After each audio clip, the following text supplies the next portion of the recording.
Subscribe Adda 24/7 and press the bell icon. Hey students, welcome to Adda 24/7। आप सभी का स्वागत करते हैं आज के सेशन में। आज हम क्या करने वाले हैं, आप सभी की एक डिमांड थी कि मैम हमें बेसिक कॉन्सेप्ट्स बता दीजिए।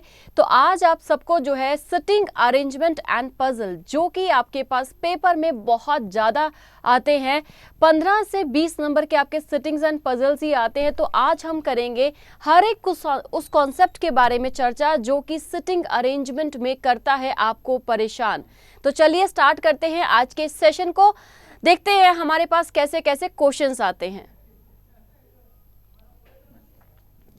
तो एज इट इज अगर हम बात करें तो हमारे पास सबसे पहला कॉन्सेप्ट के अकॉर्डिंग एक क्वेश्चन आपके स्क्रीन पर दिखाई दे रहा है। इस क्वेश्चन का आप स्क्रीनशॉट ले लीजिए और सॉल्व करना स्टार्ट कर दीजिए। अब बात आती है जिन बच्चों को क्वेश्चन सॉल्व करना नहीं आता, मैम हम अभी तो कह रहे थे हमें आता नहीं और अभी आपने क्वेश्चन दे दिया। तो चलिए देखते हैं हमारे पास जब भी ऐसे क्वेश्चंस आ जाएं तो उसको सॉल्व कैसे करना होता है। सबसे पहले तो हम कॉन्सेप्ट्स की बात करेंगे। सिटिंग अरेंजमेंट में किन किन बातों को आपको ध्यान रखना पड़ता है। सिटिंग अरेंजमेंट में सबसे पहले तो आपको इस बात का ध्यान रखना है कि अरेंजमेंट्स कितनी टाइप के होते हैं। सिटिंग अरेंजमेंट आपके पास बेसिकली किसी भी शेप से आ सकता है। वो हो सकता है सर्कल से हो आपके पास, हो सकता है आपके पास स्क्वायर के सिटिंग अरेंजमेंट एग्जाम में आ जाए या फिर लाइन बेस आ जाए। कोई भी अरेंजमेंट आपके सामने आ जाए, आपको सिर्फ एक ही बात याद रखनी है। कौन सी बात याद रखनी है, तो चलिए देखते हैं इन सब के रिगार्डिंग। लेफ्ट एंड राइट आपके पास कैसे कैसे होते हैं, ये बात आपको ध्यान रखनी होती है हर एक अरेंजमेंट में। अगर ये पता चल गया तो आप सिटिंग अरेंजमेंट बड़े आराम से तसल्ली से सॉल्व कर पाएंगे। फर्स्ट ऑफ ऑल अगर हम बात करें, आपके पास लाइन में दिया जाता है, या तो कोई व्यक्ति नॉर्थ में देखेगा या साउथ में या फिर पैरेलल बैठे होंगे। तो सबसे पहले जानेंगे नॉर्थ के रिगार्डिंग। नॉर्थ के रिगार्डिंग बात करें तो आपके पास कहता है कुछ पर्सन्स हैं जो कि स्ट्रेट लाइन में बैठे हैं and they all are facing towards आपके पास नॉर्थ में। सभी के सभी नॉर्थ में देख रहे हैं। तो आपको याद रखना है आपका लेफ्ट लेफ्ट होगा, आपका राइट हैंड साइड क्या है, राइट होगा उसका। फिर से रिपीट करेंगे, नॉर्थ फेसिंग पर्सन्स में आपका लेफ्ट लेफ्ट, आपका राइट राइट होगा। इस बात का आपको ध्यान रखना होगा हमेशा। अगर अब बात आती है मैम ये भी याद ना रहे तो आपने हमेशा लाइन के अकॉर्डिंग नॉर्थ बोला है, नॉर्थ ऊपर की तरफ होता है, तो आपने इसको एज इट इज अपनी कॉपी पे रफ शीट पे रख देना है। अब हमेशा याद रखिए जो भी आपका पाम साइड है वो हमेशा आपका क्या कहलाएगा, राइट कहलाएगा। जो भी आपका नेल साइड होगा वो क्या कहलाएगा, आपका लेफ्ट कहलाएगा। किसी भी डायरेक्शन में देखिएगा, फिर से समझिए, जो भी आपका पाम साइड है वो आपका क्या कहलाएगा, राइट। जो भी आपका नेल साइड है वो क्या कहलाएगा, लेफ्ट। तो चलिए देखते हैं साउथ फेसिंग में अगर आ जाए तो उसके अकॉर्डिंग कैसे कैसे हमें क्वेश्चंस को करना होता है। साउथ फेसिंग की अगर बात करें तो अब राइट और लेफ्ट तुरंत रिवर्स हो जाएंगे। कैसे, जो भी आपका लेफ्ट हैंड साइड था वो क्या हो जाएगा, अब आपका राइट हैंड साइड, और जो राइट हैंड साइड था वो क्या हो जाएगा, लेफ्ट हैंड साइड। फिर से समझेंगे, जो भी आपका लेफ्ट हैंड साइड है वो क्या हो जाएगा, राइट, और जो आपका राइट था वो क्या हो जाएगा, अब लेफ्ट हो जाएगा साउथ फेसिंग के केस में। इन द सेम वे अगर आपके पास पैरेलल लाइन आ जाए तो क्वेश्चन को कैसे सॉल्व करेंगे।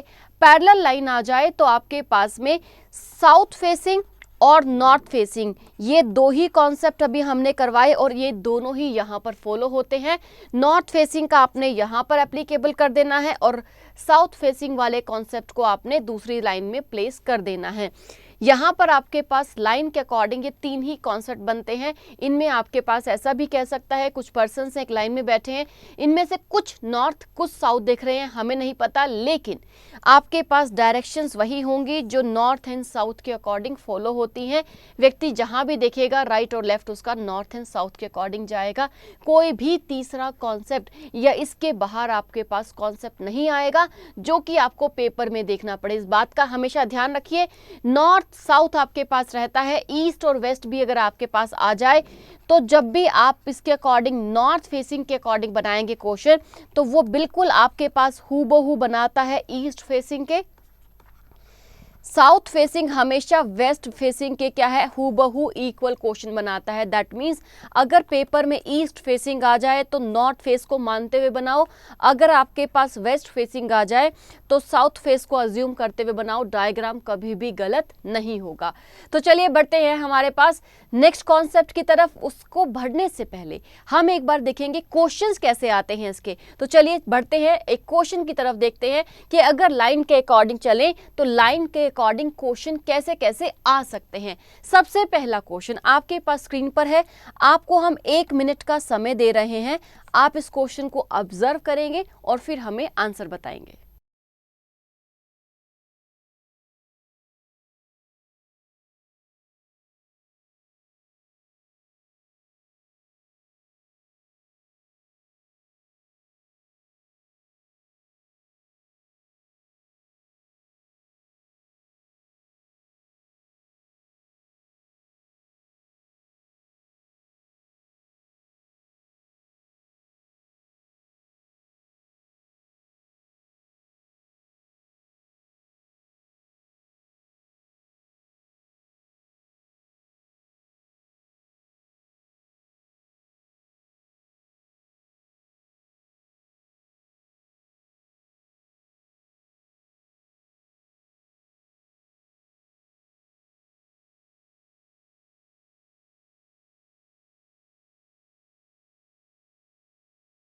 चलिए फिर देखते हैं हमारे पास इस क्वेश्चन के सॉल्यूशन को।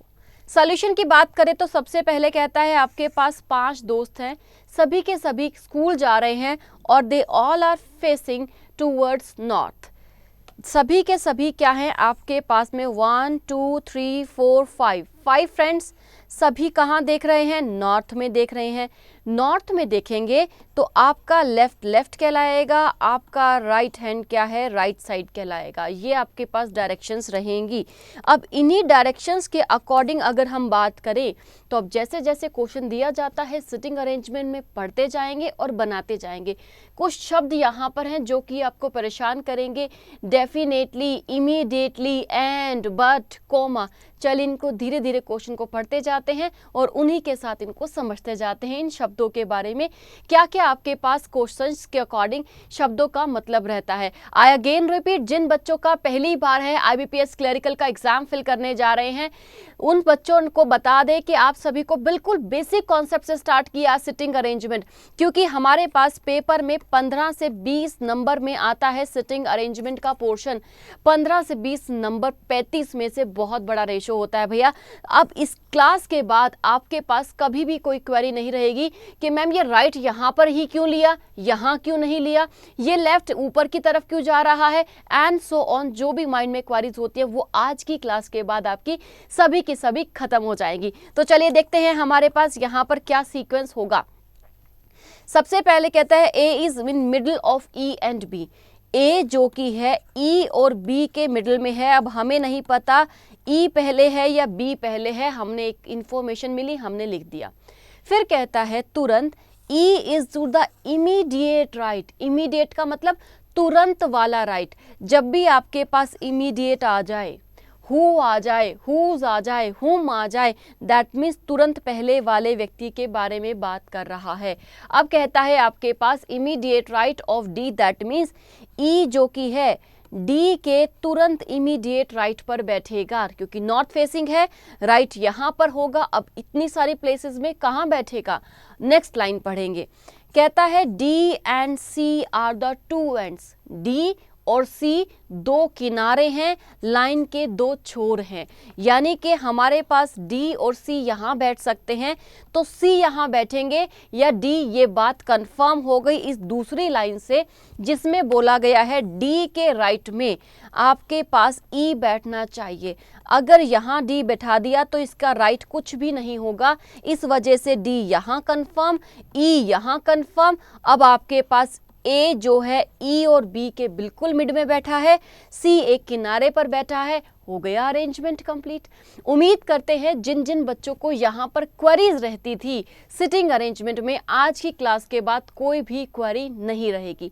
बढ़ेंगे नेक्स्ट कॉन्सेप्ट की तरफ जिसमें आपके पास में हमने जो आपको सबसे पहले क्वेश्चन दिया था उस क्वेश्चन का सॉल्यूशन काफ़ी सारे स्टूडेंट्स ने कर लिया होगा, तो हम देखते हैं उसका आंसर क्या रहा होगा, या फिर जिन बच्चों से नहीं बन पाया कैसे अटेम्प्ट करना होता है उस क्वेश्चन को, कैसे बनाया जाएगा, कैसे सॉल्व किया जाएगा। तो चलिए देखते हैं उस क्वेश्चन के सॉल्यूशन को। यहाँ पर आपके पास जो क्वेश्चन पूछा गया सबसे पहले, which school is to the immediate left of C? सी के इमीडिएट लेफ्ट पर कौन सा स्कूल है, वो आपके पास कौन सा स्कूल है? B option number second is the right answer हो जाएगा। इनके अलावा एग्जामिनर आपको ये भी दे सकता है, नन ऑफ दीज भी दिया जा सकता था। नेक्स्ट बढ़ेंगे हमारे पास, हमने कहा था ये वाला जो क्वेश्चन हमने सबसे पहले आपको दिया उसके बारे में जानते हैं इसका सॉल्यूशन कैसे बनेगा। तो यहाँ पर इसके सॉल्यूशन को देखते हैं। तो चलिए देखते हैं हमारे पास इस क्वेश्चन के सॉल्यूशन को कैसे कैसे सॉल्व किया जा सकता है। अगर ये वाला क्वेश्चन आपके पास पेपर में आ जाए तो कैसे आप इसको सॉल्व करेंगे। काफ़ी सारे स्टूडेंट्स हमें आंसर कर रहे हैं, बहुत बढ़िया, बहुत अच्छे, गुड गुड गुड, बहुत बढ़िया। बहुत सारे स्टूडेंट्स कह रहे हैं मैम डन डन डन। अभी देखेंगे इसके क्वेश्चंस कैसे पूछे जाते हैं, फिलहाल इसके सॉल्यूशन को आप सभी चेक करेंगे। सबसे पहले कहा गया है 8 friends are sitting in a straight row and they all are facing towards north. सभी के सभी नॉर्थ डायरेक्शन में देख रहे हैं।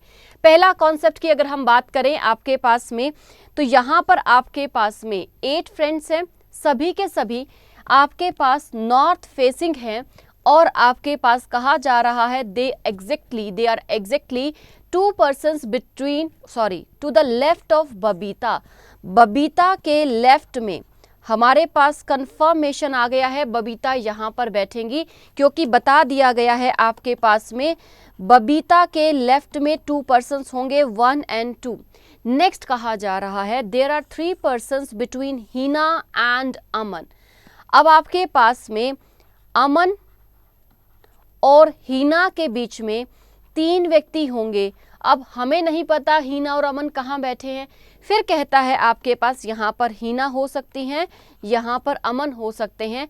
सीधा इसके बाद कहता है ना तो अमन ना ही हीना बबीता के पड़ोसी हैं, यानी कि ना तो यहाँ पर अमन और हीना बैठेंगे ना ही यहाँ पर अमन और हीना बैठेंगे। हमने लिखकर क्रॉस कर दिया। अब देखिए 3 व्यक्तियों का गैप भी आना चाहिए, दैट मीन्स अमन और हीना में से यहाँ पर कोई बैठा दे, 1 2 3 का गैप करते हुए अमन और हीना में से कोई व्यक्ति यहाँ पर बैठ सकता है। अरेंजमेंट बिल्कुल सही हो गया। फिर इसके बाद देखिए तो कहता है Chetan sits to the left of Aman, यानी कि अमन यहाँ नहीं बैठेगा। अमन के क्योंकि लेफ्ट में कोई पर्सन होना चाहिए, चेतन, तो चेतन हमारे पास अगर अमन यहाँ बैठा तो हो नहीं पाएगा, इसलिए अमन कोने से हट जाएगा। हीना की पोजीशन आपके पास कंफर्म, यहाँ पर आपके पास अमन की पोजीशन कंफर्म, लेकिन चेतन का पोजीशन हमें कंफर्म नहीं है। चलिए देखते हैं चेतन की पोजीशन के बारे में। चेतन आपके पास यहाँ पर भी बैठ सकता है और चेतन आपके पास में यहाँ पर भी बैठ सकता है। हमने दोनों जगह प्लेस कर दिया।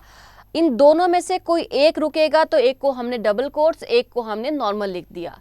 फिर कहता है ओनली 1 person, ओनली आ गया। ओनली का मतलब क्या होता है आपके पास, केवल एक व्यक्ति बैठेगा दिशा और फिरोज के बीच में। अब हमारे पास दिशा फिरोज यहाँ पर भी हो सकता है। इसी के तुरंत बाद कहता है and none of them are sitting at the corner, कोने पर भी कोई नहीं बैठेगा। अब देखो यहाँ पर अगर हम यहाँ से दिशा और फिरोज को बैठा दे तो एक व्यक्ति है दिशा और फिरोज के बीच में, दैट मीन्स इस पोजीशन से भी बात कंफर्म हो गई। अमन और हीना कंफर्मली डिसाइडेड होकर एक पोजीशन पर आ चुकी हैं।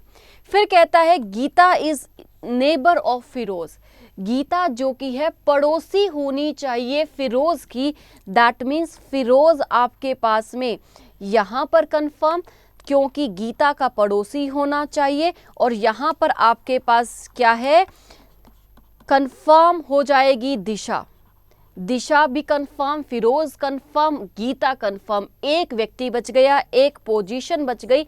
कौन व्यक्ति बचा, आपके पास ईना बच गई। ईना यहाँ पर क्या है, तुरंत अरेंज हो जाएगी, ऑटो अरेंज हो जाएगी हीना की पोजीशन। ये था आपके पास पूरा अरेंजमेंट। अब एक बार हमें डिट्टो लिखते हुए बता दीजिए किस किस का एज इट इज बना है। फटाफट से हमें डिट्टो डिट्टो कमेंट सेक्शन में लिखकर बता दो किस किस का एज इट इज बना है। जिसका डिट्टो लिखा हुआ है दैट मीन्स उनका सेम अरेंजमेंट बना है। एक्स्ट्रा इन्फॉर्मेशन ये लीजिए हम हटा देते हैं, ये ऊपर वाली इन्फॉर्मेशन सारी की सारी आपकी क्या थी, एक्स्ट्रा थी।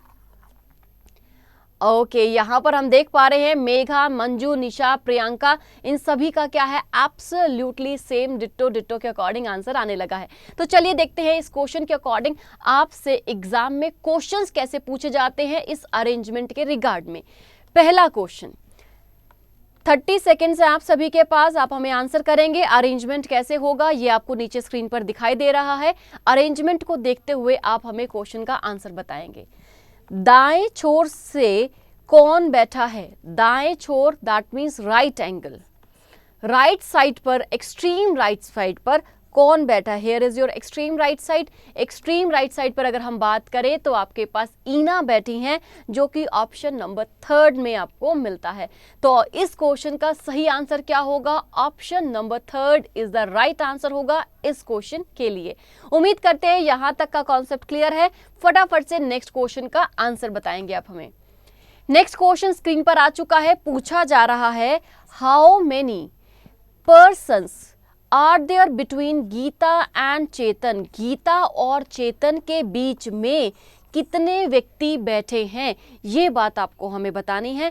फटाफट से चेक करेंगे और हमें आंसर बताएंगे।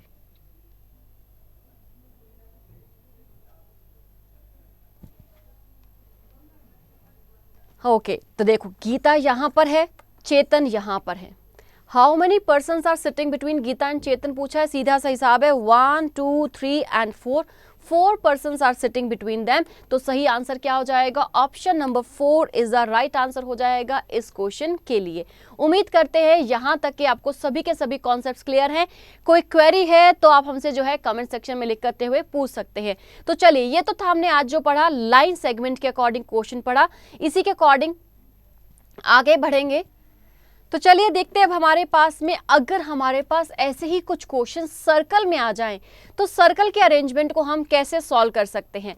सर्कल की अगर हम बात करें तो आपके पास 2 कैटेगरीज में क्वेश्चन आते हैं, फेसिंग टूवर्ड्स सेंटर और फेसिंग आउटसाइड द सेंटर। सबसे पहले करेंगे फेसिंग टूवर्ड्स सेंटर की बात।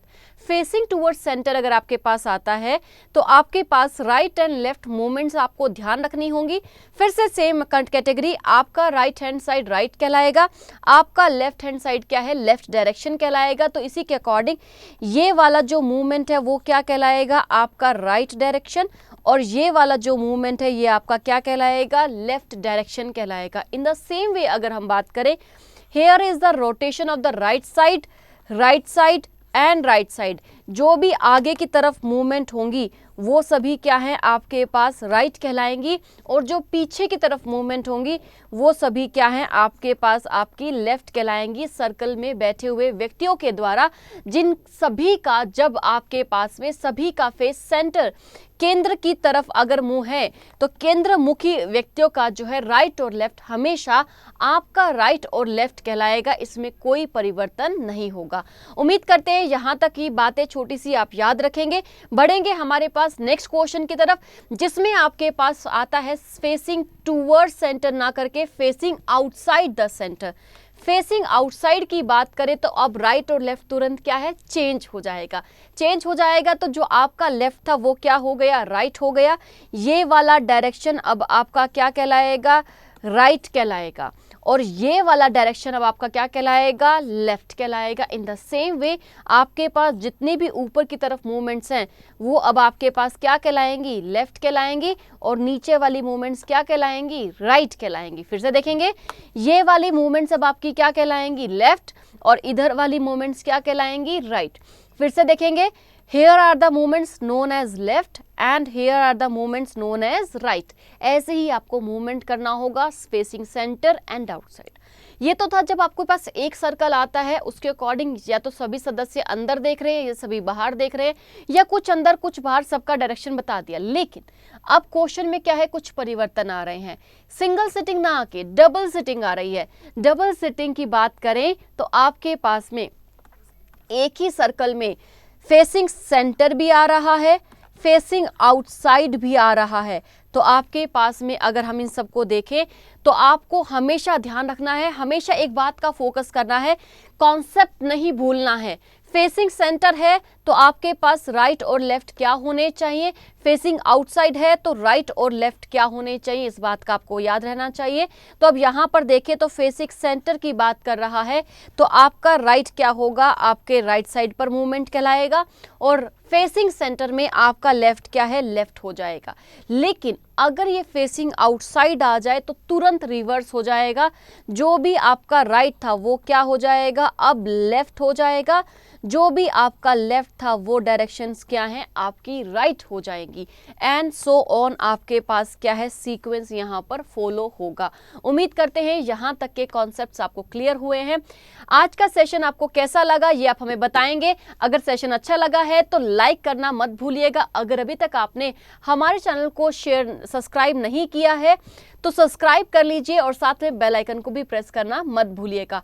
कीप शेयरिंग द वीडियो, आपके पास जितना ज़्यादा हो सकता है बच्चों तक फैलाइए, ताकि उन सभी बच्चों को जिनको कॉन्सेप्ट्स में आती है दिक्कत, अब उन सभी की क्या है, क्वेरी सॉर्ट आउट हो जाए, उन सभी को मदद मिले तैयारी करने में। उम्मीद करते हैं आपके पास जितनी भी आपकी क्वेरीज थी उन सभी क्वेरीज का सॉल्यूशन आपको आज की क्लास में मिला है। थैंक यू फॉर वॉचिंग अड्डा 24/7।